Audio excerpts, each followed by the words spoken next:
กราบสวัสดีกับ FC พี่น้องเกษตรกรชาวนาทั่วประเทศอีกหนึ่งคลิปอีกหนึ่งแฟ้มภาพคลิปนี้ถือว่าเป็นข่าวดีนายกแพทองทานเล็งเห็นความสำคัญพี่น้องเกษตรกรชาวนาข้อสั่งการให้ผู้มีส่วนมีหน้าที่เกี่ยวข้องบ่ว่าจะเป็นรัฐมนตรีว่าการกระทรวงเกษตรและก็พาณิชย์เข้าไปเบิ่งแย่งในส่วนของเรื่องราคาข้าวเร่งด่วนเลยอันนี้แก้ปัญหาเร่งด่วนเลยพร้อมกับมาตรการในการช่วยเหลือพี่น้องเกษตรกรชาวนาทั้งข้าวนาปังและก็ข้าวนาปีโอ้ก็ถือว่าเป็นข่าวดีเริ่มเข้ามาแล้วพี่น้องนะครับนะเริ่มเข้ามาแล้วอันนี้ประชุมผลการประชุมเมื่อวันที่25ที่ผ่านมาผลของการประชุมเนาะครับเนาะของครม.นายกแพทองทานบ่นิ่งบ่รอเฉยก็ได้รับน่าจะได้รับข้อมูลข่าวสารว่าเกษตรกรชาวนาเดือดร้อนอีหลีหั่นล่ะก็เลยตอนนี้กำลังเร่งแก้ไขบ่แม่นเร่งหาน่ะตอนนี้มันมีแล้วนำปัญหาน่ะมีแล้วสั่งการแล้วพี่น้องสั่งการในครม.แล้วในที่ประชุมแล้วให้ทุกฝ่ายที่มีผู้มีเกี่ยวข้องบ่ว่าจะเป็นกระทรวงพาณิชย์กระทรวงเกษตรเนาะครับเนาะเข้าไปเบิ่งแย่งเรื่องราคาข้าวแล้วก็หามาตรการในการช่วยเหลือพี่น้องเกษตรกรชาวนาแล้วไปเบิ่งท่านนายกแพทองทานเว้าพี่น้องส่วนเรื่องของราคาพืชผลนะคะอย่างเมื่อกี้ก็คือจะให้กระทรวงพาณิชย์กระทรวงเกษตรนะคะเร่งหามาตรการแก้ไขปัญหาโดยด่วนโดยเฉพาะอย่างยิ่งนะคะเรื่องของราคาข้าวนะคะที่ต้องเร่งสนับสนุนแล้วก็สรุปมาตรการเยียวยาแก่เกษตรกรนะคะให้แล้วเสร็จโดยเร็วค่ะแล้วก็เรื่องของการลักลอบนำเข้าสินค้าเถื่อนจากประเทศเพื่อนบ้านนะคะที่จะส่งผลกระทบทำให้ราคาพืชผลราคาเกษตรของสินค้าในบ้านเราเนี่ยเกิดราคาตกต่ำนะคะอันนี้ก็ต้องสกรีนเรื่องนี้ให้ชัดเจนค่ะเป็นจังใดหลังจากที่เบิ่งแฟ้มภาพแฟ้มข่าวไปแล้วเนาะครับเนาะในส่วนของท่านนายกแพทองทานอุ้งอิงแพทองทานชินวัตรออกฤทธิ์เลยพี่น้องปีสุดท้ายวาระสุดท้ายน่าจะแก้ไขตั้งแต่ปีแรกแล้วเนาะซอยพี่น้องเกษตรกรชาวนาแต่ว่าซอยซ่าก็ยังดีกว่าบ่ซอยเลยแม่นบ่ก็ยังดีกว่าบ่ซอยเลยอย่างน้อยก็1เรื่องราคาข้าวน่าจะดีขึ้นมาอยู่นับจากนี้ไปกระทรวงพาณิชย์กระทรวงพาณิชย์ก็ล่าสุดนี่โผครม.ล่าสุดนี่เปลี่ยนแล้วเด้เปลี่ยนท่านพิชัยออกแล้วเปลี่ยนท่านพิชัยออกแล้วรวมไปถึงรัฐมนตรีว่าการกระทรวงเกษตรและสหกรณ์ก็เปลี่ยนออกแล้วคนใหม่น่าจะแรงอยู่ก็รอเบิ่งว่าไอ้รัฐมนตรีใหม่ทั้งสองท่านเนาะครับเนาะป้ายแดงเลยว่าจะทำงานได้เป็นรูปธรรมมากน้อยแค่ไหนแล้วในส่วนของการช่วยเหลือจะชัดเจนแค่ไหนทั้งนี้ทั้งนั้นท่านสส.ชัชวาล แพทยาไทยเพิ่นก็บ่ทิ่มบ่ขวางเด้เพิ่นก็บ่ปาชาวนาเด้เพิ่นก็จี้ซุมื้อพี่น้องมีโอกาสปุ๊บกับได้เข้าร่วมในส่วนของกรรมการบริหารในส่วนของเรื่องราคาข้าวนี่เพิ่นก็จี้ตลอดเลยจี้ผู้หลักผู้ใหญ่จี้ผู้ที่เป็นรัฐมนตรีทุกท่านล่ะจี้เลยเพราะว่าบ่ได้เด้บ่ได้เนาะครับเนาะเพราะว่าเกษตรกรชาวนาเฮามันเดือดร้อนหลายติล่ะแล้วรัฐบาลก็ยังมานิ่งเฉยแบบนี้บ่ได้ผู้ที่มีส่วนเกี่ยวข้องก็จะมีแค่2คนที่มีส่วนเกี่ยวข้องเนาะครับเนาะกระทรวงพาณิชย์กับกระทรวงหลักๆนี่กระทรวงพาณิชย์กับกระทรวงเกษตรนี่แหละมี2กระทรวงที่เบิ่งแย่งเกษตรกรชาวนาเฮากระทรวงเกษตรก็ชงไปหากระทรวงพาณิชย์กระทรวงพาณิชย์ก็เป็นเรื่องการตลาดการค้าการขายการเปิดช่องทางสินค้าทางการเกษตรตกต่ำกับมีกระทรวงพาณิชย์นี่แหละเป็นผู้เบิ่งแย่งถ้ากระทรวงพาณิชย์เอาจริงๆจังๆนี่ราคาสินค้าทางการเกษตรก็จะแพงขึ้นอย่างหน่อยก็ดีขึ้นล่ะแต่นี่ปล่อยติล่ะมันจะขึ้นจังได๋มันจะเป็นจังได๋ก็ปล่อยบัดนี้ก็เลยเฮ็ดให้พี่น้องเกษตรกรชาวนาเฮาตั้งหน้าตั้งตารับกรรมไปโอ้ยแบบนี้บ่ดีแล้วเนาะแบบนี้บ่ดีละเพราะว่าถ้าป้าเกษตรกรชาวนาทิ่มนี่สมัยต่อไปนี่บ่ต้องไปเอาเด้อพี่น้องถ้าเป็นแบบนี้เนาะครับเนาะเพราะว่าการทำงานเพิ่นบ่ได้เรื่องเลยทั้ง2กระทรวงกระทรวงพาณิชย์และก็กระทรวงเกษตรหั่นล่ะทั้ง2กระทรวงเลย พอท่านนายกแพทองท่านรับรู้รับทราบมันเดือดร้อนอีหลีแล้วเห็นบ่นายกรัฐมนตรีแพทองท่านก็สั่งการลงไปเลยเนี่ยให้ซอยเหลือพี่น้องเกษตรกรแล้วก็เบิ่งแย่งเรื่องราคาสินค้าทางการเกษตรซอยกันมันมีแต่การทำงานมันบ่ชัดเจนเนาะครับการทำงานมันบ่ชัดเจนเฮ็ดให้พี่น้องเกษตรกรได้รับผลกระทบหลายเติบเลยจนมาถึงวาระสุดท้ายแล้วเบิ่งติล่ะนะจนมาถึงวาระสุดท้ายแล้ว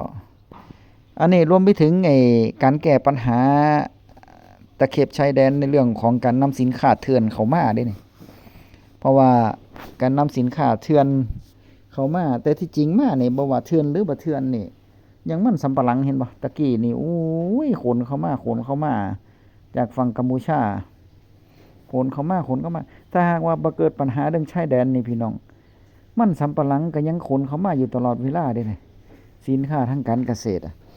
ซึ่งมันมากระทบกับเกษตรกรของไทยที่ปลูกมันสำปะหลังตอนนี้กิโลละบาทบ่แม่นตอนแรกว่าบาท30ล่ะไปพยาการถามโครงการการเกษตรเมื่อวานก็ได้รับความยืนยันว่ากิโลละบาทอยู่ตอนนี้นี่มันขึ้นอยู่ไสบ่ฮู้ราคาขึ้นในโซเชียลขึ้นใน TikTok ขึ้นใน Facebook ขึ้นในโซเชียลขึ้นในข่าวแค่ว่าร้านแถวชุมชนบ้านพญาการนี่มันบ่ขึ้นนำนี่ละตอนมันขึ้นอยู่ไสบ่ฮู้เนาะครับเนาะไปมามี 2-3 ร้านที่สั่งปิดเด้ปิดเลยยกเลิกการค้าการขายยกเลิกเลยเพราะว่ามันไปบ่รอดเพิ่นว่าไหนจะต้องจ้างคนงานมาเฝ้าไหนจะเป็นอุปกรณ์รถเลิศอีกบัดนี้ไหนจะต้องขนส่งอีกไหนจะค่าไฟอีกแม่นบ่ยกเลิกขายร้านถิ่มเลย 2-3 ล้านล่ะเห็นประกาศขายไป 2-3 ล้านล่ะเห็นบ่ก็มันไปบ่รอดเนาะคณะผู้ประกอบการผู้ประกาศจะเป็นส่วนมากจะเป็นผู้ประกอบการรายย่อยนี่ล่ะประกอบการรายย่อยนี่ล่ะทั้งนี้ทั้งนั้นถ้าเพิ่นเป็นแบบลงสีใหญ่ๆหรือว่าลงแป้งลงหยังใหญ่ๆนี่เพิ่นก็เอานำเข้าจากต่างประเทศพุ่นละจากกัมพูชาจากหยังพุ่นละถือว่าเพิ่นก็ว่ามันการขนส่งรวมค่าขนส่งแล้วมันก็ยังคุ้มกว่าอยู่ก็ยังได้มาตรฐานก็ยังได้คุ้มกว่าอยู่เพิ่นว่าเฮ็ดให้สินค้าทางการเกษตรของไทยนี่ตกต่ำไปเรื่อยๆเดี๋ยวถ้าหากว่าโผครม.ออกมานี่ให้มันชัดเจนซะก่อนนะครับเนาะอันนี้เป็นโผบรรยากาศมีอยู่ในมืออยู่แต่ว่าบ่มั่นใจว่ามันจะแม่นบ่เพราะว่ามันแจ้งมาแบบบ่เป็นทางการแน่ๆอัฐกรบ่ได้เป็นรัฐมนตรีว่าการกระทรวงเกษตรมือขวาท่านธรรมนัสร้อยเอกธรรมนัสนี่ส่วนนฤมลนี่ไปเป็นรัฐมนตรีว่าการกระทรวงศึกษาแล้วแต่ว่าทั้งนี้ทั้งนั้นก็ยังบ่ชัดเจนเด้อพี่น้องเด้อรอเพิ่นประกาศรับพระราชสนองพระราชโองการซะก่อนเนาะครับเนาะในการแต่งตั้งซะก่อนมันถึงจะชัดเจนเพราะตอนนี้นี่ย่านมันผิดโผเวลาเฮาประกาศไปเว้าไปแล้วย่านมันผิดโผเพิ่นจะว่าเฮาได้เนาะครับเนาะก็รอเบิ่งซะก่อนแบบเป็นทางการดีกว่าทั้งนี้ทั้งนั้นบ่ว่าจะมาเป็นรัฐมนตรีกระทรวงพาณิชย์กระทรวงเกษตรและสหกรณ์ไผก็สร้างขออย่างเดียวก็คือให้เฮ็ดงานแบบจริงๆจังๆเนาะครับเนาะเฮ็ดงานแบบจริงๆจังๆเอาผลงานไว้แหน่เกษตรกรจะได้จำชื่อท่านไว้ได้ว่ารัฐมนตรีท่านนี่เคยเป็นรัฐมนตรีว่าการกระทรวงเกษตรและสหกรณ์หรือว่ากระทรวงพาณิชย์นี่ได้ช่วยเหลือพี่น้องเกษตรกรชาวนาเฮาได้เต็มที่เลยจังซี่นี่แม่นบ่แม่นว่าโอ้ยเข้ามาแล้วนี่ให้ไปปลูกกล้วยแน่ให้ไปปลูกข้าวอยู่ดาวอังคารก็มีโอ้ยเนาะพี่น้องเนาะมันเหมือนกับว่าประชดประชันเกษตรกรชาวนาเฮาเด้บ่มีความจริงใจกับเฮาเลยบ่เบิ่งความจริงว่ามันเฮ็ดได้หรือบ่ได้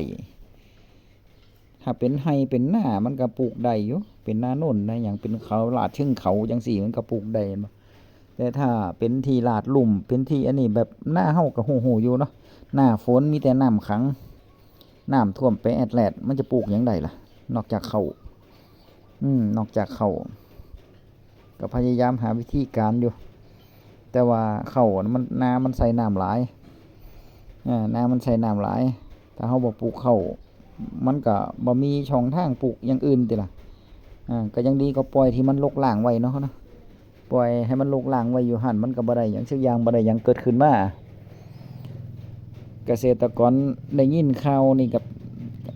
นายกมาช่วยเหลือแบบนี้ก็จะดีใจแล้วบัดนี้ก็จะดีใจล่ะเพราะว่าข้อสั่งการของนายกนี่ถือว่าชัดเจนอยู่สั่งซอย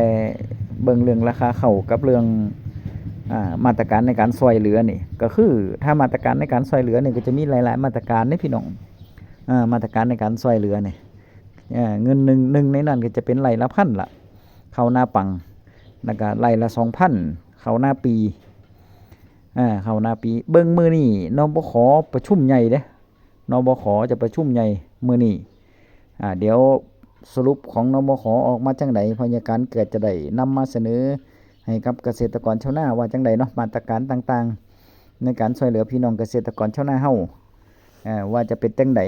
เพื่อจะได้เฮกับเขาดังๆอาจจะได้เฮก็ได้รอเบิ่งคลิปหน้าพบกันใหม่พี่น้องคลิปนี้พยาการฝากไว้ซ้ำนี้เนาะเข้ามาแล้วก็กดไลค์กดติดตาม